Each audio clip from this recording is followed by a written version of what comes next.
الله الرحمن الرحيم وأتموا الحج والعمرة لله فإن أحصرتم فما استيسر من الهدي ولا تحلقوا رؤوسكم حتى يبلغ الهدي محله۔ شروع کرتا ہوں اللہ کے نام سے جو بڑا مہربان نہایت رحم والا ہے۔ یہ سورہ سورۃ البقرہ ہے۔ اس کے بارے میں تفصیل اس سے پہلے بتا چکا ہوں۔ اس سورے میں بنی اسرائیل کے اندر جو قتل ہوا اس میں گائے ذبح کرنے کا حکم دیا، تو اس کے تعلق سے اللہ نے اس سورے کا نام سورۃ البقرہ دیا ہے۔ اللہ رب العزت نے سورہ بقرہ میں بہت سے احکام بیان فرمائے، جیسے طلاق ہے، خلا ہے، ایسے ہی حج کے احکام ہیں، تو بہت سی باتیں اس میں بیان فرمائیں، کیونکہ اس میں توحید کا خاص طور سے ذکر کیا گیا، خاص طور سے اس لیے کہ اس میں ایمان پر زور دیا گیا، تاکہ ایمان کا پلیٹ فارم جب مضبوط ہوگا تو اس پر جو بننے والی اعمال کی بلڈنگ مضبوط رہے گی، اس لیے اس میں خاص طور سے اس پر توجہ دی گئی۔ تو اللہ رب العزت نے جو اسلام کے ارکان میں سے اہم رکن حج کے بارے میں اللہ نے اس میں چند اہم باتیں بتائی۔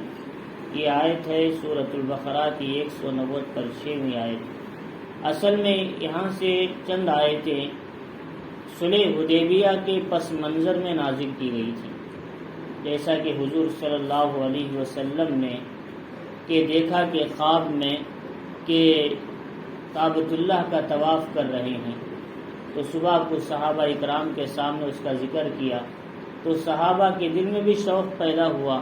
زمانہ گزر چکا تھا، مکے سے ہجرت کر کے مدینہ جا کر اپنا وطن انہیں یاد آ رہا تھا، تو اسی مناسبت سے انہوں نے کہا کہ اللہ کے نبی چلو ہم بھی آپ کے ساتھ عمرہ کرتے ہیں، اور ہمیں مکے کی طرف شوق آ رہا ہے، اس لیے کہ کئی زمانہ گزر گیا ہم اپنے وطن سے دور رہیں۔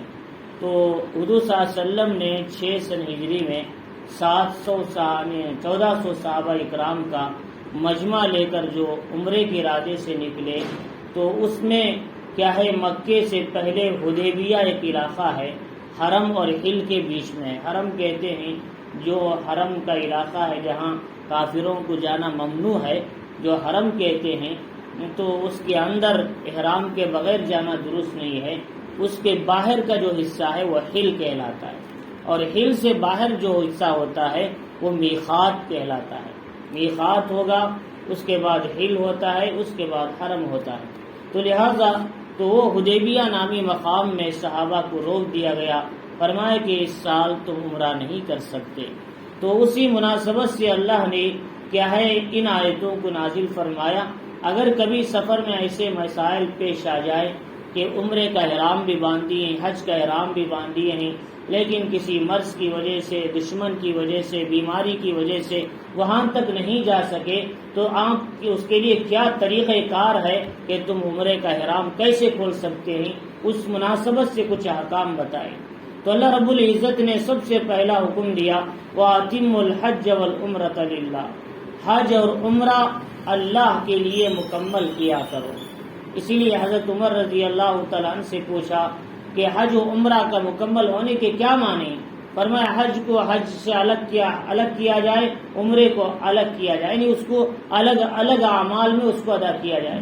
سفیان ثوری رحمۃ اللہ علیہ سے پوچھا مکمل کرنے کا کیا معنی ہے؟ فرمایا کہ اس میں خالص اللہ کے لیے حج عمرہ کرنا مقصود ہے، تجارت، دنیاوی چیزیں یہ کوئی مقصود نہ ہو۔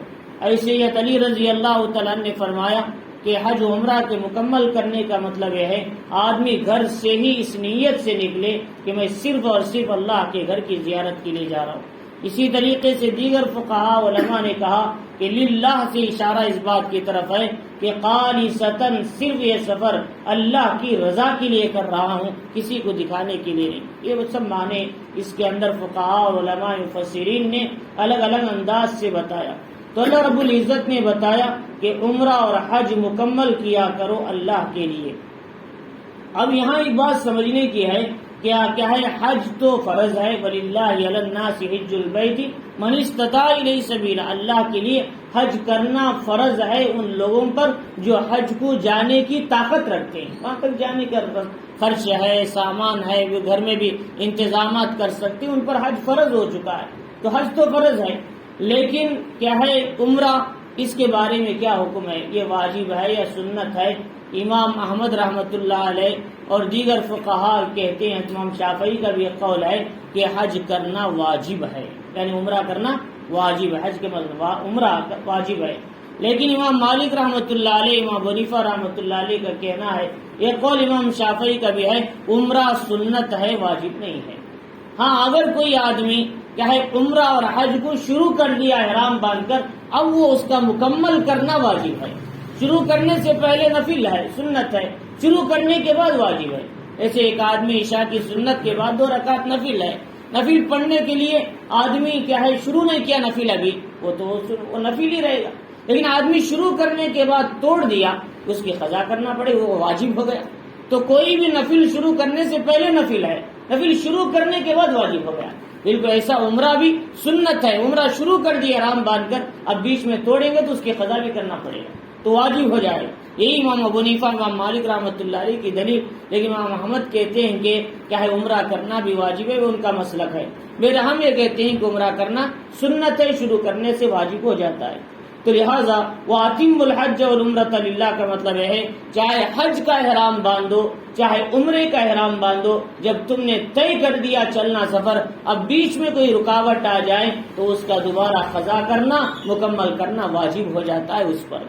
اب فرمائے کہ فَإِنْ أُحْصِرْتُمْ فَمَا اسْتَيْسَرَ مِنَ الْحَدْيِ، اگر تم روک دیے گئے، کیا ہے ایسی صورت میں کیا حکم؟ کوئی بادشاہ، کوئی دشمن، کوئی کیا ہے مرض بیماری، یا کوئی کیا ہے پیسوں کا مسئلہ، کوئی عورت نکلی اپنے محرم کے ساتھ عمرے کا احرام باندھ کر، ایئرپورٹ میں شوہر کا انتقال ہو گیا محرم کا، ایسے وہ راستے ہیں جو آدمی کیا ہے عورت ہو یا مرد عمرہ نہیں کر سکتی، حج نہیں کر سکتے، ایسی حالت میں ہم کو کیا کرنا چاہیے؟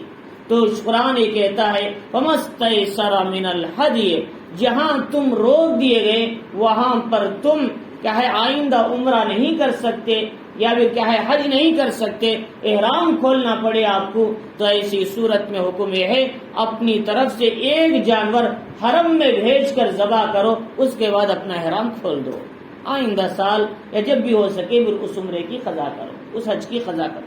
تو روک دیے گئے تو کیا کرنا ہے؟ ایک دم اٹھا کے احرام کھول دینا نہیں، بلکہ ایک جانور حرم میں بھیج کر ذبح کرنے کے بعد ہم وہ تاریخ یاد رکھ کے ہم اپنا احرام کھول سکتے ہیں۔ یہ امام ابو حنیفہ رحمۃ اللہ علیہ فرماتی حرم میں ہی اپنا جانور بھیجنا ہے۔ کوئی آدمی وہاں پر وہ فون کر دے میری طرف سے حرم میں ایک جانور ذبح کر دو، تو ذبح کر دیے، اپنا احرام کھول دیے۔ لیکن امام شافعی وغیرہ رحمۃ اللہ علیہ فرماتے ہیں کہ جہاں آدمی روک دیا وہیں کھول سکتا ہے، وہیں قربانی دے سکتا ہے، یہ ان کا مسلک ہے۔ لیکن ہم مسلک حنفی پر چلنے والے ہیں، ہم کو صرف اسی پر مسئلہ کیا ہے عمل کرنا چاہیے۔ اگر میں آپ کو اختلافات سناتا رہوں تو تفسیر نہیں ہوگی کہ بلکہ درس ہو جائے گا۔ تو بہرحال تو میں آپ کو مسئلہ یہ سمجھا رہا ہوں حنفی مسلک کا کہ جہاں آدمی نہیں جا سکا احرام باندھنے کے بعد، وہ اتنا جلدی احرام نہیں کھول سکتے، بلکہ ایک جانور حرم میں بھیج کر ذبح کرنے کے بعد ہم اپنا احرام کھول کے فری ہو جا سکتے ہیں، لیکن بعد میں اس عمرے کی قضا کرنا پڑے گا۔ یہ تو مسئلہ صاف ہے، کیونکہ حضور صلی اللہ علیہ وسلم نے جب حدیبیہ میں عمرے سے روک دیا گیا آپ کو، تو آپ نے ایک جانور حضرت ناجیہ ابن جندب اسلمی رضی اللہ تعالیٰ عنہ کے ہاتھ حرم میں بھیج کر ایک جانور ذبح کرایا، اس کے بعد آپ نے احرام کھولا۔ اگرچہ بعض علماء کے فقہاء کہتے حضور نے وہیں پر ذبح کیا، وہاں نہیں لے کر گئے، وہ ان کا اختلافی مسئلہ ہے۔ تو بتانا یہ ہے کہ کیا ہے حضور نے پھر کیا کیا، 7 سن ہجری میں اس کا عمرے کا قضا بھی کیا۔ پہلے سال جو روک دیے گئے، آئندہ سال اس کی قضا بھی کیا، اسی لیے ہم کو قضا بھی کرنا ہے۔ ایک تو احرام کھول دیے، آئندہ کبھی بھی عمرے کی قضا بھی کرنا ہے۔ تو فرمایا کہ فَإِنْ أُحْصِرْتُمْ فَمَا اسْتَيْسَرَ مِنَ الْهَدْيِ، اور جب تم روک دیے جاؤ تو جو بھی تمہارے سے ہو سکے قربانی وہاں پر حرم میں کیا ہے بھیج دیں۔ وَلَا تَحْلِقُوا رُؤُوسَكُمْ حَتَّى يَبْلُغَ الْهَدْيُ مَحِلَّهُ، تم اپنے سروں کا حلق نہ کرو، احرام نہ اتارو، حَتَّى يَبْلُغَ الْهَدْيُ مَحِلَّهُ، جب تک کہ جانور حرم میں نہ پہنچ جائے۔ محلہ کے معنی حرم میں پہنچنا، وہاں جا کر ہی ذبح کر، ادھر ادھر ذبح نہیں کر لے۔ محلہ کا تفسیر ہے حرم میں یہ جانور پہنچ جانا چاہیے۔ تو لہذا اس کے بعد یہ بتایا کہ یہ تو مسئلہ تھا کہ کوئی آدمی احرام میں باندھنے کے بعد روک دیے گئے تو کیا کرنا چاہیے۔ اب جانور کو سا دے سکتے ہیں، طاقت ہے تو اونٹ دے سکتے ہیں، اگر نہیں تو جہاں گائے دے سکتے ہیں، نہیں تو بکرا دے سکتے ہیں، تو بہرحال جو تم سے میسر ہو کہ یہ جانور کے حساب سے کیا ہے تم اس کو کیا ہے قربانی میں دے کر ہی احرام کھول سکتے ہیں۔ اور فرمایا اس کے بعد فمن کان منکم مریضا، اب سر کے بال کا مسئلہ آیا، یہ تو ایک مسئلہ ہو گیا ختم۔ دوسرا مسئلہ ہے کوئی آدمی کیا ہے احرام باندھ لیے، باندھنے کے بعد اب بال نہیں کاٹنا، ناخن نہیں کاٹنا، خوشبو نہیں لگانا، فرمایا کہ خوشبو کی چیزیں نہیں پینا، کیا ہے بیوی کے خواہشات سے دور رہنا، ایسے ہی کپڑے کیا ہے جو ہوتے ہیں وہ سلے ہوئے نہیں پہننا، یہ سارے احرام کے کیا ہے چیزیں ہیں، شرائط ہیں، اس کے مطابق رہنا۔ لیکن آدمی کے سر میں جو پڑ گئے یا پھر سر میں انتہائی زخم ہو گیا، اتنے دن احرام میں اگر ویسے ہی رہیں تو اور بیماری بڑھ سکتی ہے، تو اب سر کے بال کاٹنا ہی پڑے تو کیا کریں؟ فرمایا ایسا آدمی کے لیے شریعت نے سختی نہیں کیا، وہ آدمی سر کے بال کاٹ سکتا ہے، لیکن 3 چیزوں میں سے ایک چیز اس کے لیے دینا پڑے گا، یا تو وہ آدمی 3 روزے رکھنا پڑے گا اس کے بدلے، یا پھر 6 مسکینوں کو کھانا کھلانا پڑے گا، 6 آدمیوں کو صدقہ فطر کے برابر دینا، یا پھر ہو سکے تو 1 جانور قربان کرنا۔ جانور قربان کرنے کی طاقت نہیں تو 6 روزے رکھ لے، اگر 3 روزے رکھ لے، نہ ہو سکے تو 6 مسکین کھانا کھلائے۔ تو جب یہ 3 کام میں سے کوئی کام کر لیا، سر کے بال تم نے اتار دیا تھا کسی مجبوری سے، بیماری سے، اب تم یہ 3 کام میں سے کوئی کر لیا تو یہ اس کا کفارہ بن جائے گا، تمہارے احرام میں کوئی فرق نہیں پڑے گا، یہ مسئلہ ہے اس کا۔ تو فرمایا کہ فمن کان منکم مریضا، جو تم میں سے بیمار ہے، او بھی اعظم میں راضی، جس کے سر میں زخم ہے، تکلیف و درد ہے، ففدیۃ من صیام، تو اس کا بدلہ کفارہ یہ ہے یا تو روزہ رکھے 3، اور صدقۃ، یا پھر یہ کہ صدقہ دے، یعنی مطلب 6 مسکینوں کو کھانا کھلائے، یا پھر یہ کہ او نسک قربانی کرے، ان 3 میں سے کوئی کر لے تو تمہارا مسئلہ ختم ہو جائے گا۔ یہ دوسرا مسئلہ تھا۔ اب تیسرا مسئلہ ہے فَإِذَا أَمِنْتُمْ فَمَنْ تَمَتَّعَ بِالْعُمْرَةِ إِلَى الْحَجِّ، خصوصاً حج کو جانے والوں کو ان مسائل کا ذہن میں رکھنا بہت ضروری۔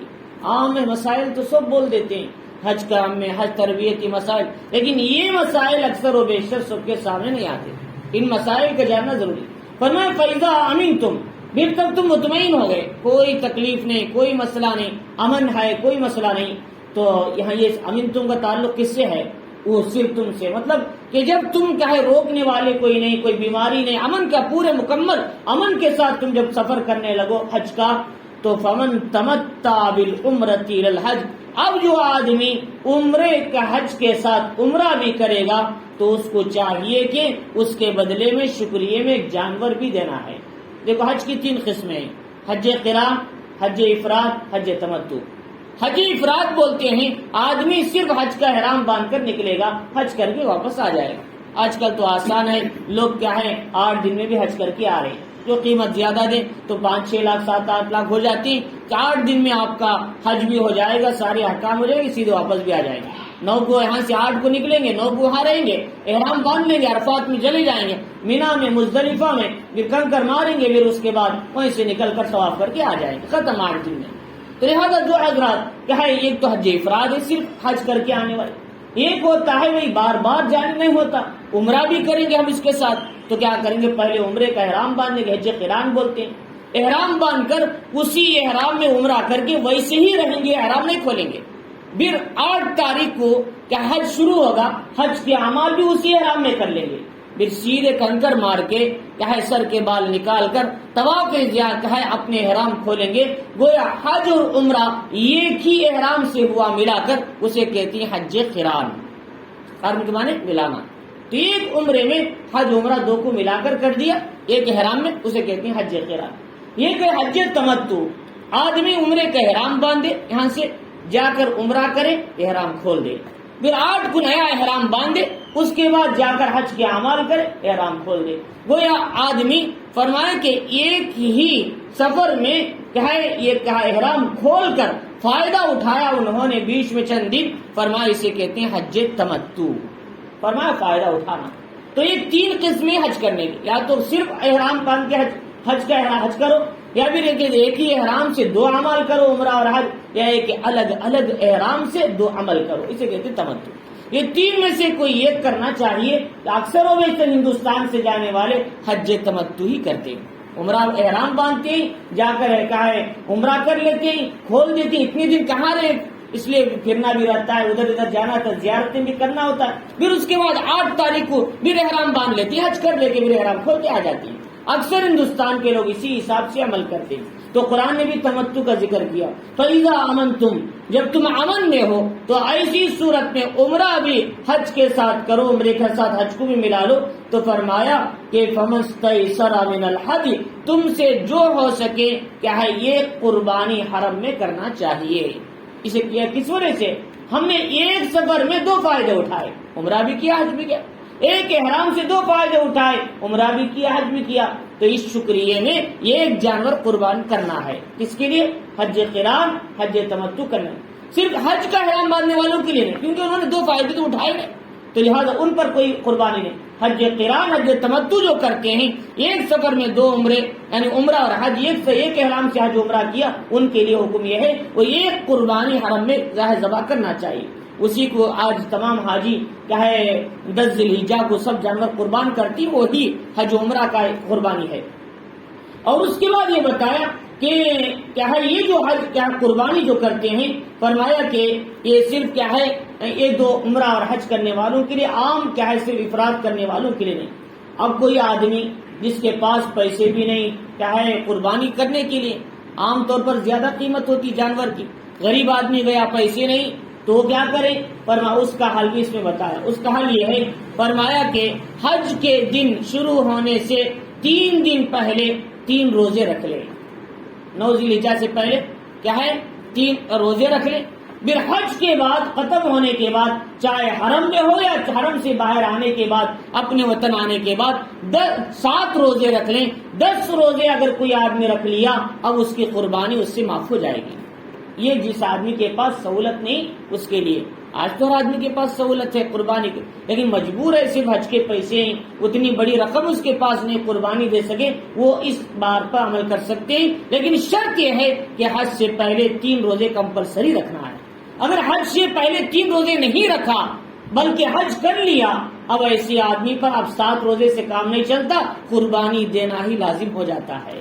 یہ مسئلہ سمجھنا ہے. تو فرمایا کس طریقے سے؟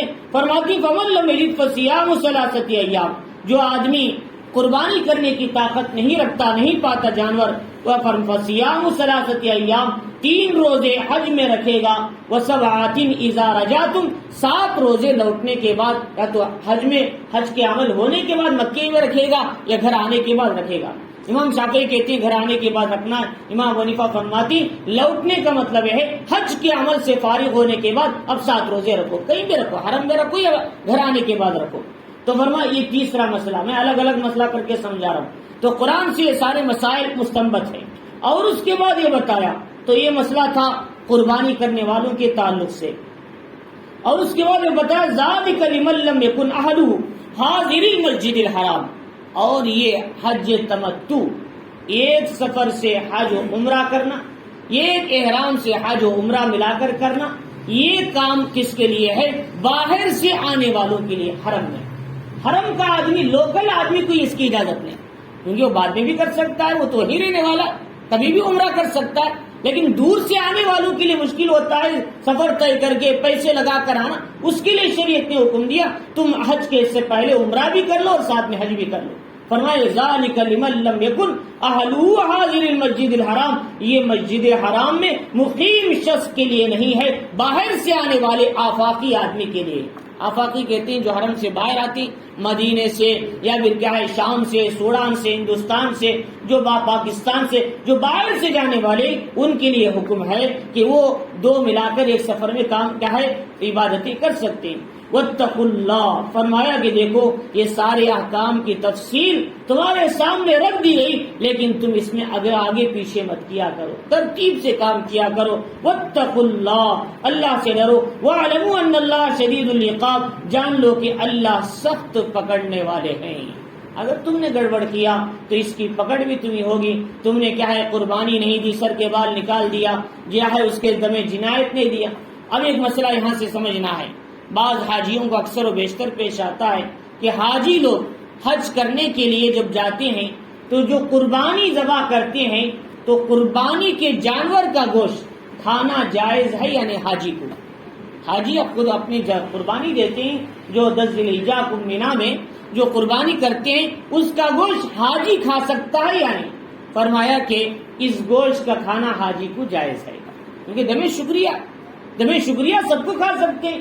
دم جنایت بولتے ہیں ایک آدمی طواف کیا ہے ناپاکی کی حالت میں کر لیا، اس پر قربانی واجب ہوتی اس نے، وہ کیوں؟ وہ سزا کے طور پر ہے، وہ گوشت حاجی نہیں کھا سکتے، وہ غریبوں کو صدقہ کرنا.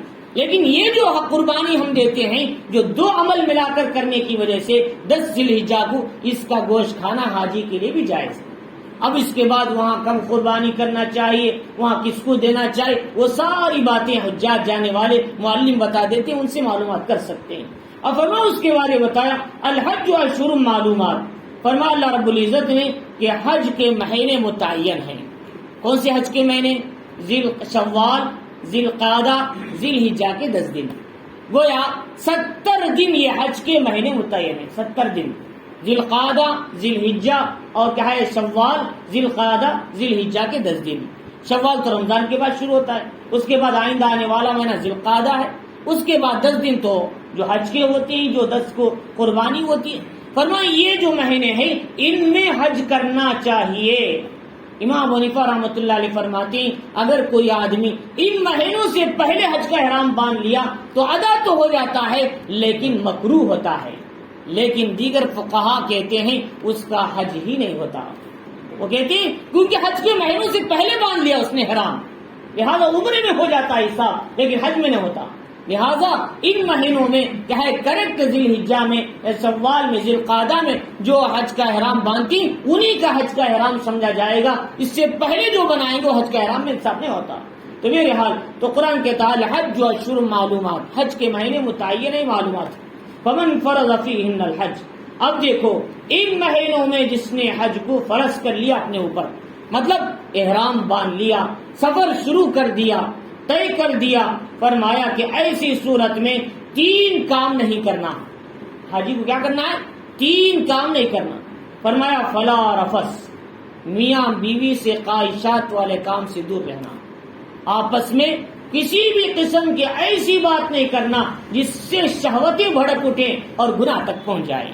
اور حالانکہ میاں بیوی کے درمیان کوئی گناہ نہیں، لیکن احرام کی حالت میں گناہ ہے، ویسی باتیں کرنا.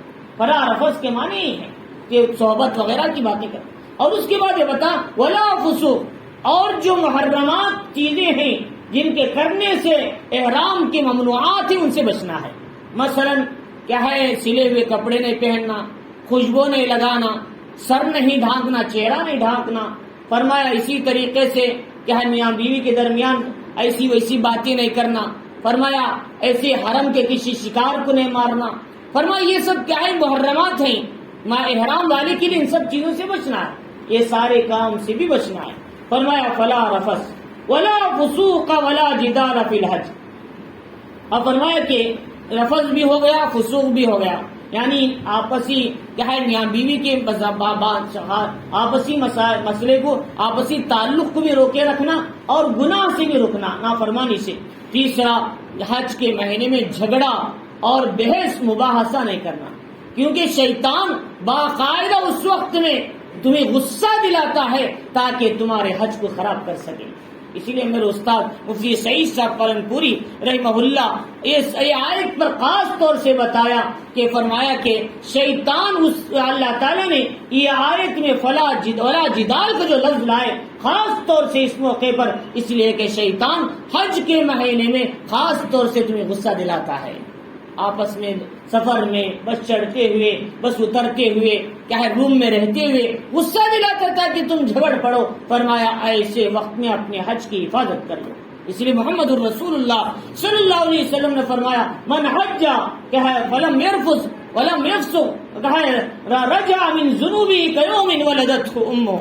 فرمایا جو آدمی حج کیا، کوئی گناہ کی بات نہیں کیا، کوئی فحش بات نہیں کیا، کوئی جھگڑا نہیں کیا، فرمایا ایسا آدمی حج سے ایسے لوٹے گا جیسے کہ آج ہی اپنی ماں کے پیٹ سے پیدا ہوا، گناہ سے پاک صاف لوٹے، لیکن ان اصول کے ساتھ، ان شرائط کے ساتھ. اور فرمایا ولا جدال فی الحج وما تفعلوا من خیر یعلمہ اللہ. ہاں خیر کے کام جو کرنا ہے کرو، جو کرنا ہے کرو. بھائی وہاں غریب آدمی ہے ان کو صدقہ بھی کرو، وہاں کچھ بھوکے ہیں تو کھانا کھلاؤ، غریب ہیں تو ان کو کھانے کا انتظام کرو. اللہ نے دیا ہے تو جو خیر کا کام کر سکتے ہیں کرو، صدقہ کرو، خیرات کرو، اعمال کرو، قرآن پڑھو، نیکی کرو، کسی کی مدد کرو. کوئی آدمی طواف نہیں کر سکتا، اس کی ویل چیئر پکڑ کے طواف کراؤ، کتنا بڑا ثواب ہے. غریب آدمی ہے وہ کیا ہے نہیں کرا سکتا، اس کی مدد کرو. فرمایا یہ سارے کام کرنے کے ہی وما تفعلوا من خیر، جو بھی خیر کے کام تم کرو اللہ اسے جانتا ہے. وہ عالم بذات الصدور، اللہ دلوں کی بھیدوں کو جانتا ہے، تمہارے ظاہر عمل کو کیوں نہیں جانتا. فرمایا وتزودوا، لیکن ذہن میں رکھنا جاتے ہوئے سفر کے پیسے لے کر جانا. فرمایا یمن والوں کی عادت یہ تھی، وہ لوگ حج کو جاتے تھے تو بغیر توشے کے چلے جاتے تھے، اور جب پوچھتے کہ توشہ کیوں نہیں لائے، سفر کا خرچہ کیوں نہیں لایا، فرماتے ہم اللہ پر بھروسہ کرتے ہیں. ادھر اللہ پر بھروسہ، ادھر ہاتھ میں بھیک بھی مانگ رہے. فرمایا کہ بھیک بھی مانگ رہی اور بھروسہ بھی کر رہی ہے، کون سا بھروسہ ہے؟ شریعت نے تک حکم دیا پہلے اسباب اختیار کرو پھر اللہ پر بھروسہ کرو. تو بالکل اسی طرح فرمایا وہ تزودوا، فرمایا کہ توشہ اختیار کرو. فإن خیر الزاد التقوی، دیکھو توشوں میں سب سے بہترین توشہ اللہ کا ڈر ہے. اللہ کے ڈر کے ساتھ رہو، وہاں چوری نہ کرو، وہاں کسی سے بھیک مت مانگو، وہاں کسی کو تکلیف مت پہنچاؤ، وہاں کسی کے پیسے مت اٹھاؤ. تم توشہ لائے بغیر تمہاری ضرورت کے لیے وہاں اللہ کے خوف کو دامنگیر رکھو. تم جا رہے تمہارے سامنے بہترین پرس پڑا ہوا ہے، اس میں ہزاروں ریال پڑے ہیں، اس کو ہاتھ لگانا بھی تمہارے لیے درست نہیں ہے. خصوصاً حرم میں اگر کوئی آدمی کسی کی پاکٹ اٹھایا تو منٹوں کے اندر تمہیں پولیس اٹھا کر لے چلے جائے گی. اتنے سخت کیمرے لگے رہتے ہیں، آدمی ایک سیکنڈ بھی نہیں گزرتا تمہارے سامنے پولیس کھڑی رہتی ہے اگر تم نے کسی کی پاکٹ کو ہاتھ لگایا. اتنی سخت سیکورٹی رہتی ہے. اس کا مستقل نظام ہے، وہ بیٹھ کے ہزاروں کیمروں میں دیکھتے رہتے ہیں کہاں وہ ہاتھ لگ رہے ہیں، کہیں گڑبڑ تو نہیں ہو رہی. تو لہٰذا تو اس طریقے سے فرمائے کہ دیکھو تقوی اگر ہوگا یہ سارے کیمروں سے بھی زیادہ مضبوط کیمرہ ہے. تقوی کو اختیار کر لو. فرمایا واتقون یا اولی الالباب، اور ڈرو اے عقل مندو، اس سے ڈرا کرو. اللہ تعالیٰ فرما رہی کہ ہر حال میں میرے تقوی اختیار کیا کرو اے عقل مندو. یعنی اے عقل مندو بول کر اللہ سمجھانا چاہ رہی جو عقل مند ہوتا ہے وہ آدمی میرے سے ڈرنے والا ہوتا ہے، جو عقل چھوڑ دیتا ہے وہ آدمی میرے تقوی سے بھی دور ہے. لہذا عقل تقاضا کیا کرتی ہے؟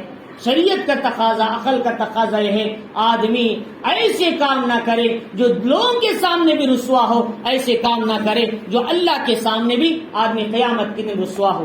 لیس علیکم جناح، تو میرے حال ایک مسئلہ تو یہاں ختم ہو گیا کہ آدمی سفر میں کیسے رہنا چاہیے، کیا کرنا چاہیے حج کے سفر میں.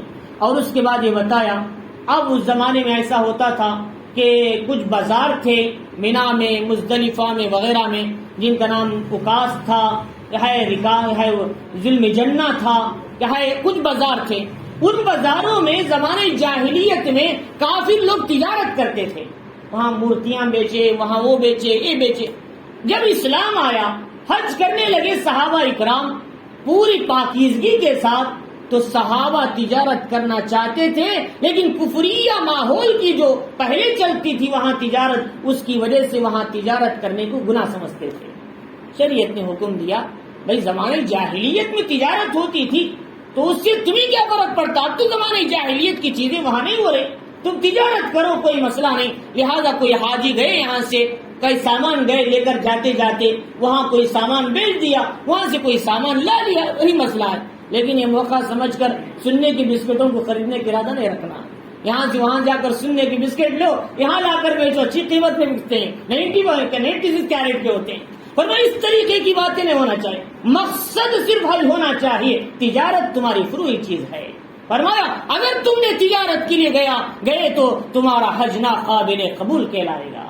فرمایا اس سے پہلے ایسا ہی ہوتا تھا، بہرحال وہ سب بولنے کی ضرورت نہیں ہے. تو فرمایا اس طریقے سے اللہ تعالیٰ فرمایا لیس علیکم جناح، تم پر کوئی گناہ نہیں، ان تبتغوا فضلا من ربکم، کہ تم اپنے رب کا فضل تلاش کرو اس سفر میں، یعنی تم تجارت کے ذریعے سے کچھ مال حاصل کرو، لیکن مقصد یہ ہونا چاہیے کہ تم اللہ کے لیے حج کر رہے ہو. للہ، اللہ نے پہلے بتا دیا اتم الحج والعمرۃ للہ، اے لرضا للہ، یعنی اللہ کی رضا کے لیے حج کیا کرو.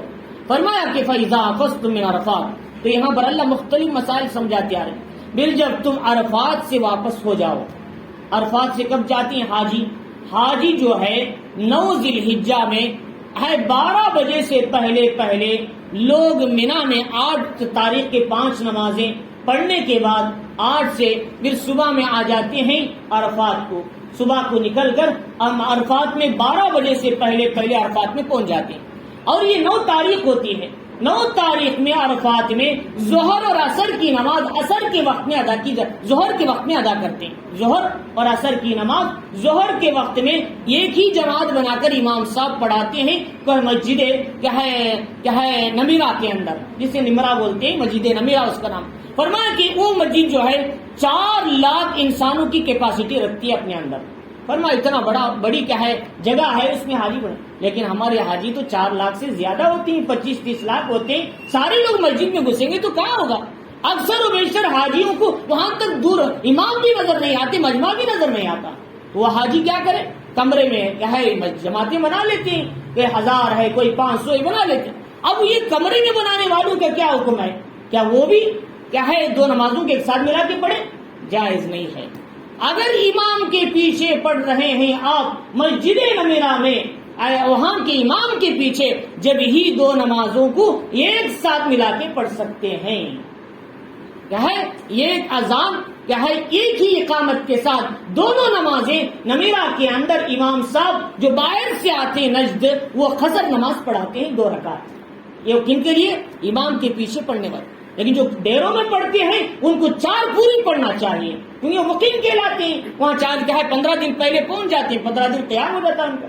تو بہرحال تو ڈیرے میں پڑھنے والوں کو ذہن میں رکھنا چاہیے، وہ نماز پوری پڑھنا چاہیے، لیکن جو امام کے پیچھے پڑھتے ہیں ان کو قصر کر سکتے ہیں۔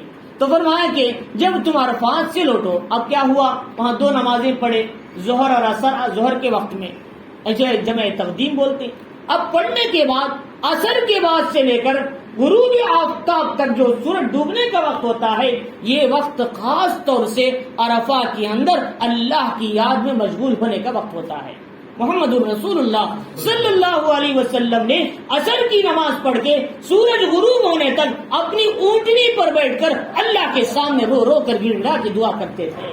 آپ کا حج کا آخری سفر تھا، یہ آخری حج بھی تھا اور یہ پہلا حج بھی تھا حضور کا۔ حضور صلی اللہ علیہ وسلم اسی اونٹنی پر بیٹھے ہوئے تھے۔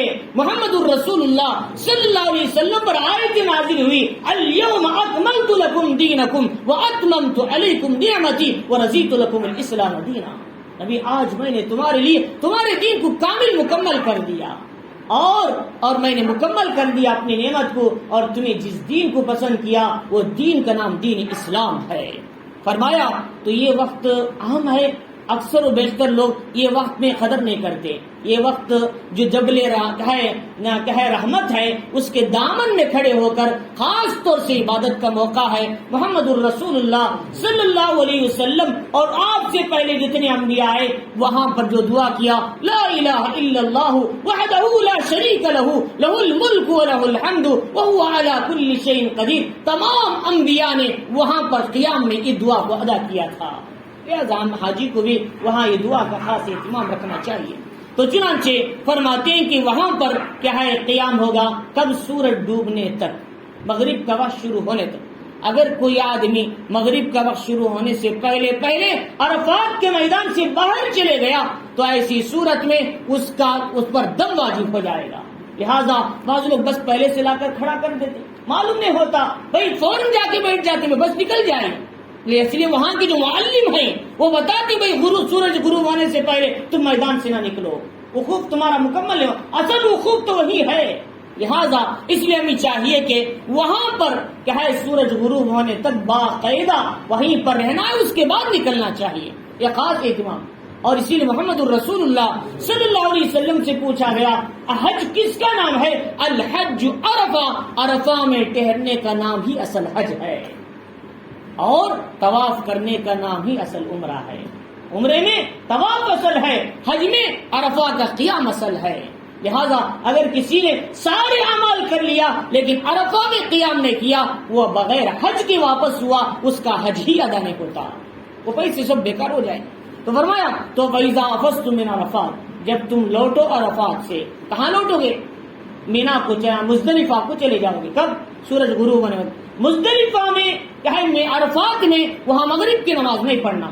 مزدلفہ جا کر وہاں مغرب اور عشاء کی نماز عشاء کے وقت میں جمع کرنا ہے. دو ملا کے پڑھیں گے. ایک اذان دو اقامت کے ساتھ. میں پہلے بتایا ایک اذان ایک اقامت کے ساتھ دو نمازیں ظہر اثر عرفات میں. اور مزدلفہ میں ایک اذان دو اقامت کے ساتھ مزدلفہ میں مغرب اور عشاء دونوں ملا کر پڑھی جائے گی. یہ نماز ہے. فرمایا یہ نماز کو کیا ہے وہاں پر نماز پڑھنے کے بعد اب پوری رات اللہ کی یاد میں مشغول ہو جاؤ. اللہ کی بڑائی، اللہ کی یاد. یہ اصل وقوف یہ نہیں، ہم یہ بات بھی سمجھنا، اصل وقوف رات کا وقوف نہیں مزدلفہ میں، بلکہ صبح کی نماز 10 تاریخ کی جلدی پڑھ کے اندھیرے میں، اس کے بعد جو سورج نکلتا ہے اس سے پہلے 20 منٹ جو وقت ہوتا ہے، یہ جو اہم مزدلفہ کا وقوف ہے.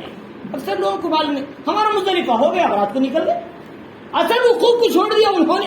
فرمایا اس لیے ذہن میں رکھنا ہے کہ وقوف جو مینا کا مزدلفہ کا ہے وہ رات کرے. اصل وہ رات تو کوئی آدمی جا کر بھی آ سکتے ہیں ادھر ادھر، لیکن صبح میں جو وقوف ہے وہ اصل ہے. فجر کی نماز کے بعد سے لے کر سورج نکلنے تک بیفور سن رائز جو ہوتا ہے وہی اصل وقوف کہلاتا ہے. اور اس کے بعد یہ بتایا فاذکروا اللہ عند المشعر الحرام، وہاں پر اللہ کا ذکر کرو کیا ہے مشعر الحرام کے پاس، یعنی جو مزدلفہ کی جو مسجد ہے، اس لیے کہ وہ حرم کا حصہ ہے، حرم کی حدود میں آتا ہے، لہذا وہاں پر اللہ کا ذکر خوب کرنا چاہیے. فرمایا وَاذْكُرُوهُ كَمَا هَدَاكُمْ، ویسا ذکر کرو جیسے تمہیں بتایا گیا. اس ترتیب سے اللہ کی بڑائی، اللہ کی وحدانیت. وَإِن كُنتُم مِّن قَبْلِ لَمِنَ الضَّالِّينَ، اور تم اس سے پہلے جاہل تھے، گمراہ تھے اس بات سے، اور تم اس کے بارے میں نہیں جانتے تھے، لہذا اس لیے تم اس کے مطابق عمل کر لیا کرو. ثُمَّ أَفِيضُوا، اب سے تو کیا ہے مزدلفہ کا بھی مسئلہ سمجھائے، عرفات کا مسئلہ سمجھائے. فرمایا ثُمَّ أَفِيضُوا مِنْ حَيْثُ أَفَاضَ النَّاسُ، پھر لوٹو وہاں سے جہاں سے لوگ لوٹتے ہیں. اس آیت کا کیا مطلب؟ عربوں کے اندر ایک عادت تھی، باہر سے آنے والے لوگ عرفات جا کر بن مزدلفہ کو آتے تھے، لیکن قریش کہتے ہیں ہم عرب کے بڑے لوگ ہیں، ہم حرم کے باہر نہیں جائے. ہر عرفات کا میدان تو باہر ہے حرم کے، ہم حرم کے اندر ہی رہیں گے، ہم قریش کے لوگ ہیں، بڑے لوگ ہیں، لہٰذا ہم عرفات نہیں جاتے، سیدھے مزدلفہ میں جائیں گے، مزدلفہ سے سیدھا پھر مکے کو چلے جائیں گے. اللہ نے کہا نہیں تم الگ نہیں ہو، حج کے احکام میں تمہارا کوئی خصوصیت نہیں کہ ہم عرفات نہیں جائیں گے، بلکہ تم کو بھی عرفات جانا چاہیے جیسے عام لوگ عرفات پہ جاتے ہیں. لہذا اللہ تعالیٰ نے سمجھایا یہ حج کے احکام ایسے ہیں، یہ امیر و غریب، بڑا اونچا نہیں، بلکہ سب ایک جگہ رہ کر عمل کرنے کا نام ہے. اسی لیے کہتے ہیں کہ ایک ہی صف میں کھڑے ہو گئے محمود و ایوب، نہ کوئی بندہ رہا نہ کوئی بندہ نواز، بلکہ سب کو ایک صف میں کھڑے ہو کر یہ احکام ادا کرنی ہے. لہٰذا اے قریش تم رہے اپنے قبیلے میں بڑے اونچے، لیکن تم کو بھی عام لوگوں کی طرح عرفات جا کر ٹھہر کے بن مزدلفہ آنا چاہیے. عرفات میں گئے بغیر پھر مزدلفہ میں عمل کر کے آنا تمہارے لیے درست نہیں ہے. فرمایا واستغفر اللہ، اس کے بعد فرمایا اللہ سے استغفار کیا کرو جو کوئی غلطیاں ہو گئی. ان اللہ غفور الرحیم، اللہ بخشنے والا بڑا مہربان ہے. اب کیا ہوا؟ یہ مسئلہ ختم ہوا. فَإِذَا قَضَيْتُم مَنَاسِكَكُمْ، اب جب تم تمام اعمال کر لو، اب تم مزدلفہ بھی چلے گئے، وہاں سے مزدلفہ میں سورج غروب یعنی نکلنے کے بعد، سن رائز کے بعد، آفٹر. فرمایا کہ اب لوگ کیا کرتے ہیں، اب جمرات کیا ہے، کنکر مار کیا ہے، سب سے پہلے کنکر مارتے ہیں.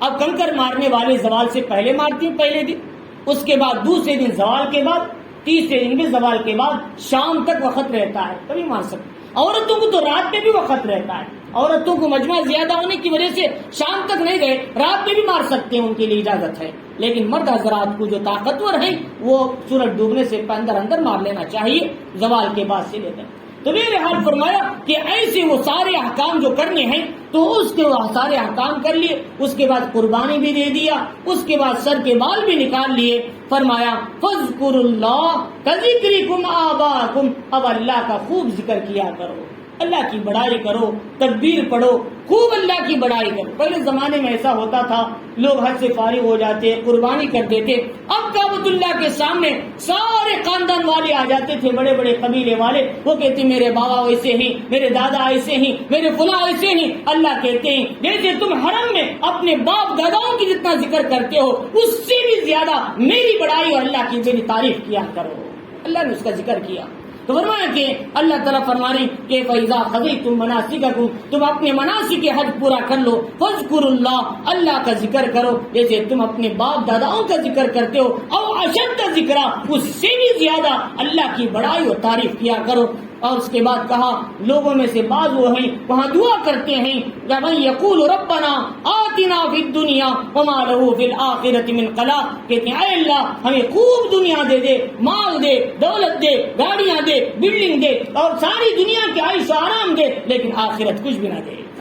فرمایا ایسے لوگوں کو صرف دنیا ملتی ہے، آخرت نہیں ملتی. ان کا تو آخرت میں کوئی حصہ ہی نہیں ہوتا.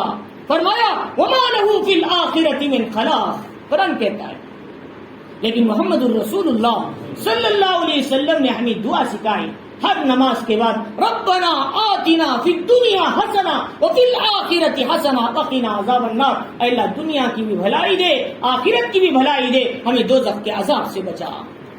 صحابہ اکرام فرماتی حضور جب تک یہ دعا نہیں کرتے اپنی نماز ختم نہیں کرتے تھے. ہر نماز کے بعد یہ دعا کرتے. حضور صلی اللہ علیہ وسلم سے زیادہ بھلائی والا شخص کوئی ہو سکتا ہے دنیا میں، آخرت میں، لیکن حضور ہر نماز کے بعد بھلائی مانگ رہے. ہم سب کو یہ دعا یاد رکھنا ہے اور یہ کیا ہے اس نماز میں دعاؤں میں اس کو پڑھنا چاہیے. اور اس کے بعد وَمِنْهُم مَن يَقُولُ، بعض لوگ ان میں نیک لوگ بھی ہیں وہ کہتے ہیں ربنا آتنا فی الدنیا حسنہ، اے اللہ دنیا کی بھی بھلائی دے، آخرت کی بھی بھلائی دے، وقنا عذاب النار، ہمیں دوزخ کے عذاب سے بچا.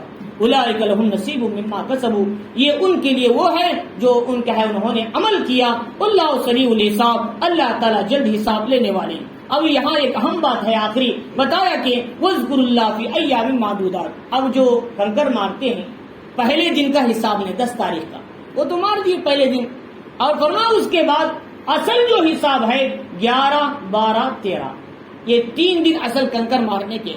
فرمایا کہ 11 تاریخ کو مارنے کے بعد کیا ہے اور 12 تاریخ کو مارنے کے بعد شام مغرب کا وقت شروع ہونے سے پہلے 11 اور 12 مار کر اپنے گھر کو واپس ہو جائیں، مکہ چلے جائیں جا جانا. تو جمہور یہ کہتے ہیں اس پر کیا ہے تیسرے دن کا جمرہ کنکر مارنے کی ضرورت نہیں، اب وہ جا سکتا ہے اپنے وطن کو. لیکن امام ابو حنیفہ رحمۃ اللہ علیہ فرماتے ہیں کہ 12 کی شام بھی رہے وہیں پر، بلکہ صبح کے تک رہے. جب صبح کی روشنی ہو گئی اب ایسے آدمی پر کیا ہے تیسرے دن کی کنکر بھی مارنا واجب ہے. تیسرے دن کا کنکر بھی مارنا واجب ہے. اگر وہ ویسے ہی آئے گا تو دم واجب ہوگا اس پر. جمہور کیا کہتے ہیں رات کا حصہ پا لیا تو تیسرے دن مارنا چاہیے. امام حنیفہ کے اندر رخصت زیادہ دی گئی، رات میں رہنے سے تیسرے دن کا واجب نہیں ہوتا، بلکہ رات کا تیسری رات کا بھی صبح دیکھنے کے بعد واجب ہوتا ہے. تو لہٰذا میرے حال مسئلہ یہ ہے ہمیں یہ احتیاط رکھنا چاہیے، تیسرے دن عصر سے پہلے کنکر مار کر ہم کو چلے جانا چاہیے. یا اگر امام حنیفہ کے مسلک کے مطابق رات کے اندر مار کے نکل جانا چاہیے. اگر ہم نے رات نہیں گزاری ہے 12 تاریخ کی رات یعنی 13 کی رات بھی، تو ایسی صورت میں 13 کے دن کی کنکر مار کر ہی واپس ہونا ہے، اس سے پہلے واپس نہیں ہونا. واپس ہوں گے تو دم واجب ہوگا. تو احتیاط رکھنا چاہیے. وَاذْكُرُوا اللَّهَ فِي أَيَّامٍ مَّعْدُودَاتٍ، اب اللہ کا ذکر کرو کہے گنتی کے چند دنوں میں. فَمَن تَعَجَّلَ فِي يَوْمَيْنِ فَلَا إِثْمَ عَلَيْهِ، جو 2 دن میں جلدی کر لے فلا إِثْمَ عَلَيْهِ، کوئی گناہ نہیں. 2 دن کو آ جائے 11 12 کر کے کنکر مار کے واپس ہو جائے مکی کو، یہ بھی درست ہے. وَمَن تَأَخَّرَ فَلَا إِثْمَ عَلَيْهِ، لیکن جو آدمی تیسرے دن بھی کہے رہے وہ کنکر مارے تو اس پہ بھی کوئی گناہ نہیں، 2 بھی کر سکتے ہیں.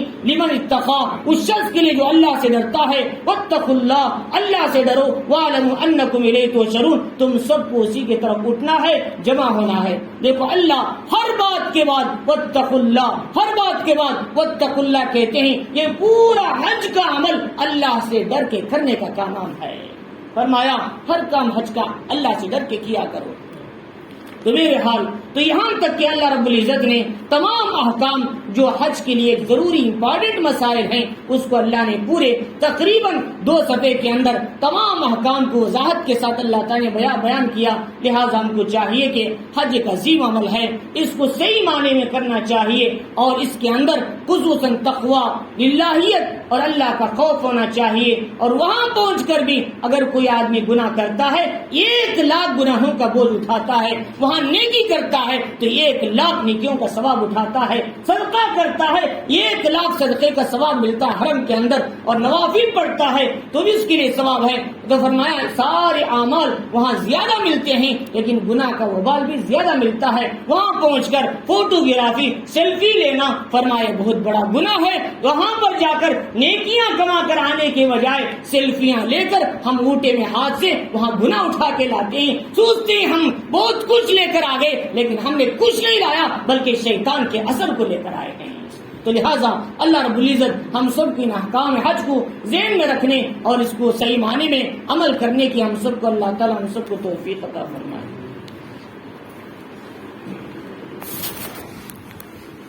اللهم لك الحمد ولك الشكر يا الله